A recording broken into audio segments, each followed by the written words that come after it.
ಅಲ್ಲ, ನಡೆದಾಡುವ ಮಂಜುನಾಥನ ಮೇಲೆ ಬರ್ತಾ ಇರುವಂತಹ ಒಂದು ಆರೋಪ. ನಡೆದಾಡೋರು ಯಾರು? ಮಂಜುನಾಥನ್ ಗೇಟ್ ಕಾಯೋರ್ನೆಲ್ಲ ಮಂಜುನಾಥ ಅನ್ಬೇಡಿ. ವೀರೇಂದ್ರ ಹೆಗಡೆ ಅವ್ರು ಗೇಟ್ ಕಾಯೋರ? ಹೌದು, ಅವರು ಲೇಬರು, ನಾನು ಕಾಳಿ ದೇವಸ್ಥಾನದ ಲೇಬರು.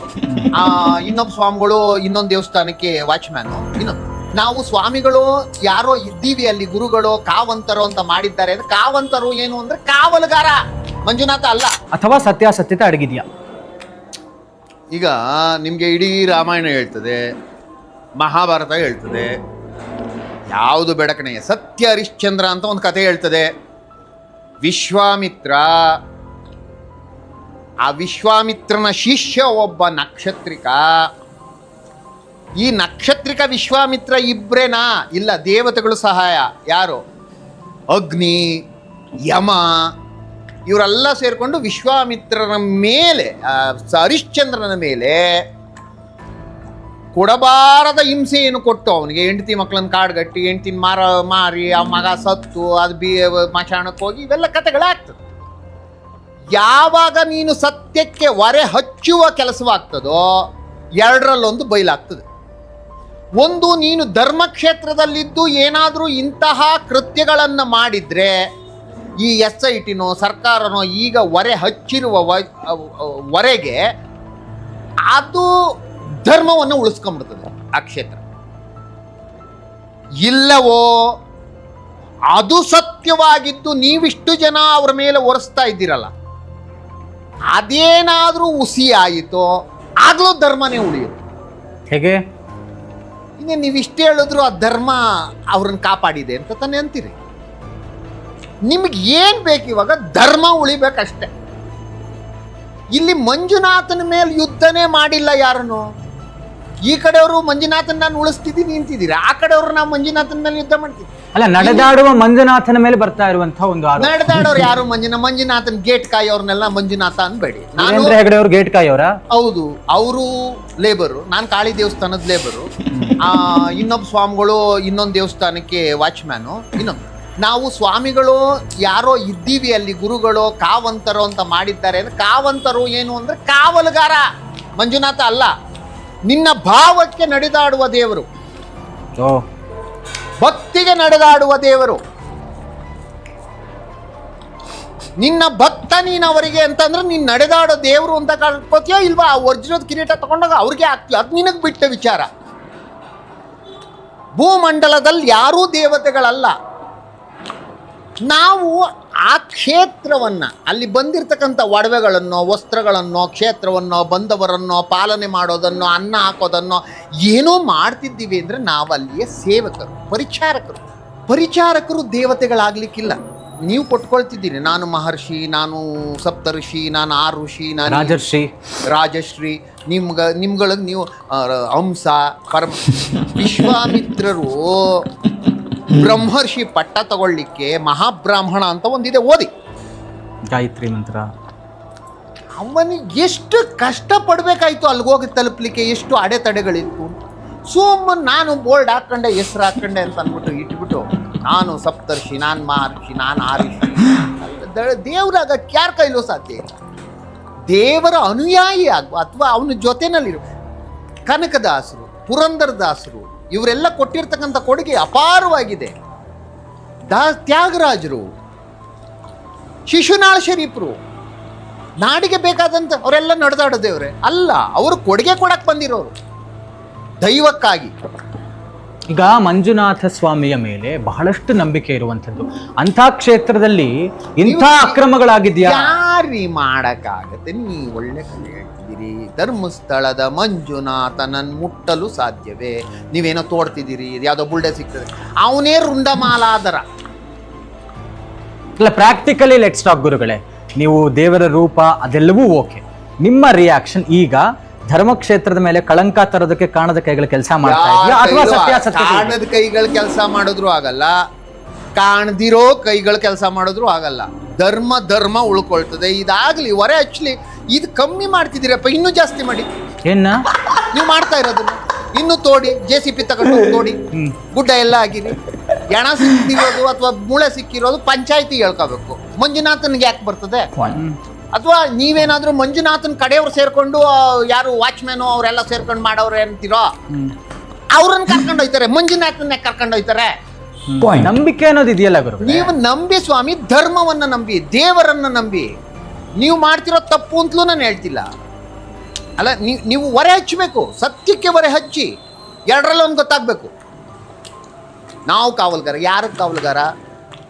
ಈ ಸೂರ್ಯ ಇದನ್ನಲ್ಲ, ಸೂರ್ಯನಿಂದ ಭೂಮಿ ಆಗಿದೆ, ಹೌದಾ? ಸೈನ್ಸು ಅದೇ ಹೇಳುತ್ತೇನ್ರಪ್ಪ. ಸೂರ್ಯನಿಂದ ಭೂಮಿ ಆಗಿದೆ. ಸೂರ್ಯನ ಶಾಖ ಎಷ್ಟು? ಮಹಾಶಾಖ. 10 ಕೋಟಿ ಕಿಲೋಮೀಟರ್ ದೂರದಲ್ಲಿದ್ದಾನೆ ಸೂರ್ಯ. 10 ಕಿಲೋಮೀಟರ್ ಕೋಟಿ ದೂರದಲ್ಲಿರೋ ಸೂರ್ಯನ ಬೆಳಕಿಲ್ದೆ ಹೋದ್ರೆ ನಾವು ಸೊತ್ತಾಗ್ತೀವಿ, ಹೌದಲ್ಲ? ಅವನು ಕೊಟ್ಟ ಭೂಮಿ, ಆ ಭೂಮಿನಲ್ಲಿ ಒಂದಿಷ್ಟಗ್ಲ ಭಾರತ, ಆ ಭಾರತದಲ್ಲಿ ಒಂದಿಷ್ಟಗ್ಲ ಕರ್ನಾಟಕ, ಕರ್ನಾಟಕದಲ್ಲಿ ಒಂದಿಷ್ಟಗ್ಲ ಬೆಂಗಳೂರು, ಆ ಬೆಂಗಳೂರಲ್ಲಿ ಒಂದಿಷ್ಟಗ್ಲ ಈ ಗಲ್ಲಿ, ಈ ಗಲ್ಲಿಲಿ ಒಂದಿಷ್ಟು ಮನೆ, ಆ ಮನೆ ಒಳಗೆ ವಾಸ ನಂದು.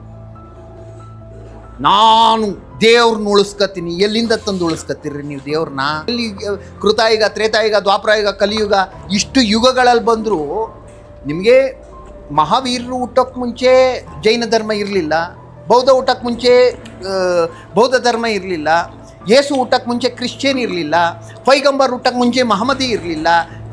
ಸರ್, ಸಾವಿರಾರು ಋಷಿಗಳು, ಕಶ್ಯಪ, ಕಣ್ವ, ವಸಿಷ್ಠರು, ವಸಿಷ್ಠ, ಯಾರು, ಜಾಮದಗ್ನಿ, ವಿಶ್ವಾಮಿತ್ರ, ಎಷ್ಟು ಜನ ಇಲ್ಲಿ ಬಿಡಿ.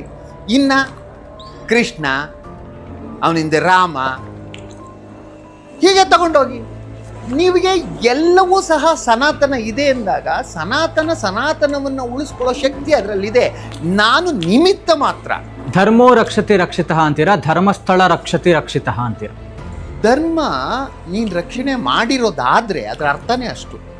ನೀನು ಧರ್ಮಸ್ಥಳದಲ್ಲಿದ್ದು ಧರ್ಮವನ್ನು ನೀನು ರಕ್ಷಣೆ ಮಾಡಿರೋದಾದ್ರೆ ಆ ಧರ್ಮ ನಿನ್ನನ್ನು ರಕ್ಷಣೆ ಮಾಡ್ತದೆ. ಇದಕ್ಕೆ ಇಲ್ಲಿ 1000 ಜನ, ಇನ್ನೂ 1000 ಜನ ಬಂದುಕೊಳ್ಳಿ, ಅದಕ್ಕೇನು ಭಯ ಇಲ್ಲ, ಹೌದಲ್ಲ? ಅದಿರೋದೇ ಹಾಗೆ. ನೀವು ಸುಮ್ಮನೆ ಒದ್ದಾಡ್ತಾ ಇದ್ದೀರಿ, ಅದು ಇಲ್ಲ, ಬಿಟ್ಬಿಡಿ. ಆ SIT ಅವ್ರು ಮಾಡಲಿ ಬಿಡಿ. ಫೈನಲಿ ಹೇಳಿದ್ದಾರಲ್ವಾ, ಮಾಡಲಿ. ಧರ್ಮಸ್ಥಳದ ವಿಚಾರಕ್ಕೆ ಏನು ಹೇಳ್ತೀರಾ ಕಡೆದಾಗಿ? ಪುಣ್ಯಕ್ಷೇತ್ರ, ಧರ್ಮ ನೋಡ್ರಿ. ನಾನು ಕೇಳೋದಿಷ್ಟೇ, ಇಷ್ಟು ಜನ ಕೂತಿದ್ದೀರಾ, ಇಷ್ಟು ಜನ ಇಲ್ಲೇ ಲೈವಲ್ಲಿ ಕೇಳ್ತಾ ಇದ್ದೀರಾ, ನೀವು ಕೇಳ್ತಾ ಇದ್ದೀರಾ, ನಾಳೆ ಜನ ಕೇಳ್ತಾರೆ. ಧರ್ಮ ಎಂದರೆ ಏನು? ನನ್ನ ಕ್ವಶನ್. ಧರ್ಮ ಅಂದ್ರೆ ನನ್ನ ಪ್ರಕಾರ ನಂಬಿಕೆ. ನಂಬಿಕೆ. ನನ್ನ ಪ್ರಕಾರ ಸ್ಥಳ ಅಂದ್ರೇನು? ಜಾಗ. ನಿನಗೆ ನಂಬಿಕೆಯಲ್ಲಿ ಕುಳಿತಿರುವ ಜಾಗವೇ ಧರ್ಮಸ್ಥಳ. ನೀನು ಕೂತಿರೋ ಚೇರು ಧರ್ಮಸ್ಥಳ.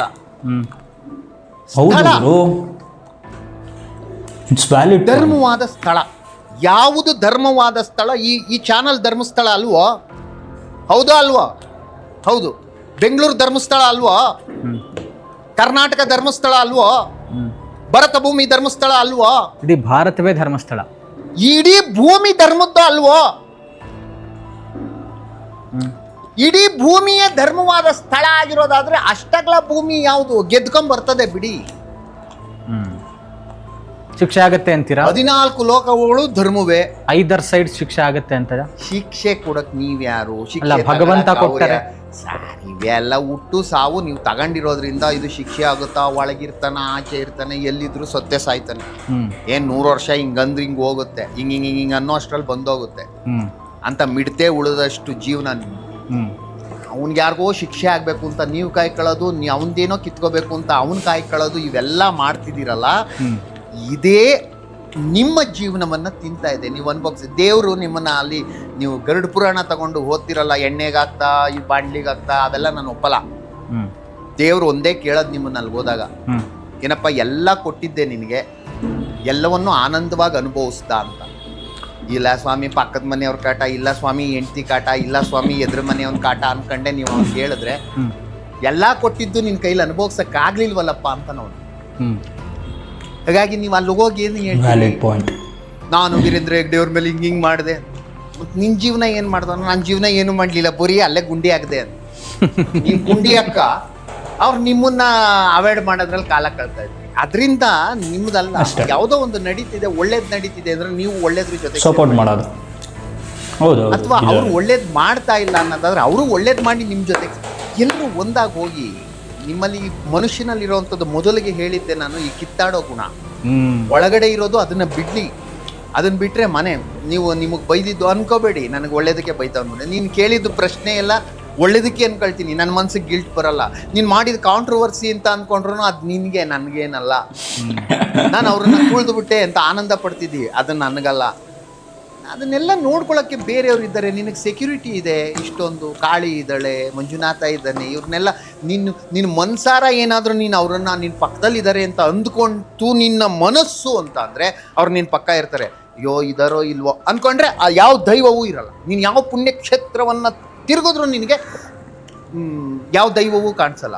ನಿನ್ನ ಮನದಲ್ಲಿ ಕೂತು ಇಲ್ಲೇ ನೀನು ಮಹಮ್ಮದೀರು ಒಂದು ಗೋಡೆನಲ್ಲಿ ದೇವ್ರನ್ನ ನೋಡ್ತಾರೆ ಅಂದರೆ ನಿಮಗೆ ಆನಂದವಾದ ಮೂರ್ತಿ ವೆಂಕಟರಮಣ ಇದ್ದಾನೆ, ಅದರೊಳಗಡೆ ಇಲ್ಲ ಅಂತ ನೀವು ಯಾಕೆ ಅನ್ಕೋತಿದ್ದೀರಿ?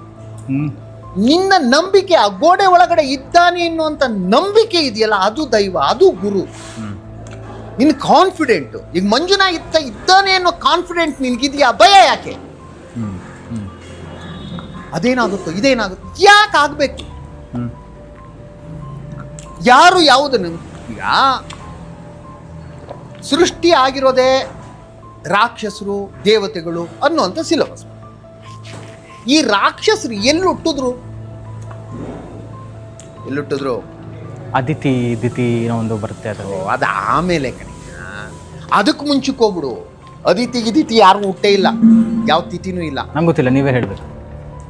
ನನ್ಗೆ ಗೊತ್ತು ಮಾಡ್ಕೊಂಬರ್ಬೇಕಲ್ಲ. ಈಗ ಮಧುಕೈಟವರು ಅಂತ ಹುಟ್ಟಿದ್ರು. ಅದು ಶ್ರೀಮನ್ನಾರಾಯಣ ಕಿವಿ ಗುಗ್ಗೆಯಿಂದ ಹುಟ್ಟಿದವ್ರು, ಇದು ಪುರಾಣ ಹೇಳ್ತದೆ. ನಾರಾಯಣನೇ ಮೊದಲಿಗ, ಅವನ ಕಿವಿಯಿಂದ ಬಂದಂಥ ಹುಳುಗಳು. ಈ ಪ್ರಕೃತಿ ಹೇಗಿದೆ ಅಂತ ಅಂದರೆ, ನಿನ್ನು ಇಷ್ಟು ಸ್ವಚ್ಛವಾಗಿರುವವನ ಒಳಗಡೆನೂ ಕಲ್ಮಶ ಇರುವಂತೆ, ಹುಳ ಇರುವಂತೆ ಮಾಡಿಟ್ಟಿದೆ. ನೀನೇ ಇಷ್ಟು ಶ್ರೀಮನ್ನಾರಾಯಣ, ನಿನ್ನ ಕಿವಿಯಿಂದ ರಾಕ್ಷಸರು ಹುಟ್ಟುತ್ತಾರ ಅಂದರೆ ನಿನ್ನೊಳಗಡೆನೆ ಕೆಟ್ಟದ್ದು ಹುಟ್ಟುತ್ತೆ, ನಿನ್ನೊಳಗಡೆನೆ ಒಳ್ಳೇದು ಹುಟ್ಟುತ್ತೆ. ಈಗ ಬಂದಿರೋರು ಯಾರು ಬೇರೆಯವರಲ್ಲ, ಅವರೆಲ್ಲ ನಿನ್ನ ಕಡೆಯವ್ರೆ.